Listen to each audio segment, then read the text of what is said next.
ఇన్ని సంవత్సరాలు కూడా ఇక్కడ ట్రైన్ లేక ఫెసిలిటీ లేక గుంతకల్కి గాని మార్కాపురంకి గాని వేల మంది నంద్యాల నుండి ప్రతి రోజు వెళ్ళే ఇది మనం అందరం చూసాం. పనులు చేసుకోవడానికి వెళ్ళడం ఎంతో కష్టపడే వాళ్ళు. ఎట్లా అంటే వాళ్ళకు వేరే ఆప్షన్ లేక షేర్ టాక్సీలు మాట్లాడుకొని లేకపోతే బస్సులలో నెలకు వాళ్ళు వచ్చే జీతం కన్నా ఎక్కువ ఖర్చు పెట్టుకుంటూ పాపం ప్రయాణం చేసేవాళ్ళు.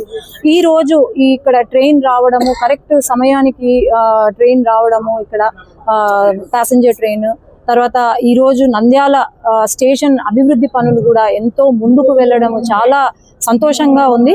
ఎందుకంటే ఒకటి గుర్తుపెట్టుకోవాలి, రాజకీయంలోకి వచ్చిన తర్వాత రాజకీయం చేయాలి కానీ మనం బిజినెస్ లకో లేకపోతే వేరే దానికి రాజకీయంలోకి వచ్చామంటే అభివృద్ధి గురించి మనకు అర్థం కాదు, ప్రజా సమస్యలు అర్థం కాదు.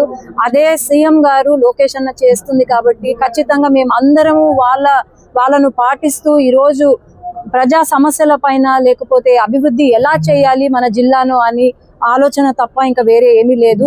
ముఖ్యంగా మనం గమనిస్తే వైఎస్ఆర్ సమయంలో మనకు గ్రాంట్స్ వచ్చినా సరే వాళ్ళు ఒక్క రూపాయి ఉపయోగించకుండా ఒక బూత్ బంగ్లాగా మార్చారు. కానీ ఈ రోజు మన నంద్యాల స్టేషన్ కేవలం ఎయిర్పోర్ట్ స్థాయిలో ఈరోజు ఉంది అంటే అది అందరి కృషి, ఇక్కడ అధికారులు కానివ్వండి లేకపోతే ఇక్కడ నాయకులు కానీ అందరి కృషి వల్లే ఇది సాధ్యమైంది.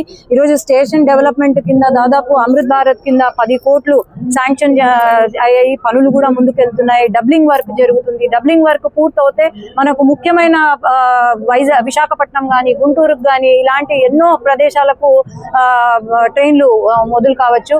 అట్లాగే నందిపల్లి దగ్గర good shed loading and unloading goods అది కూడా షెడ్ రెడీ అయిపోయింది. మొన్న కూడా మెయిజ్ ఏదైతే ప్రొక్యూర్మెంట్ జరిగిందో ఈ ట్రైన్ గూడ్స్ షెడ్ ద్వారా మన ట్రైన్లలో ఎక్కించాము మొట్టమొదటిసారిగా నంద్యాలలో.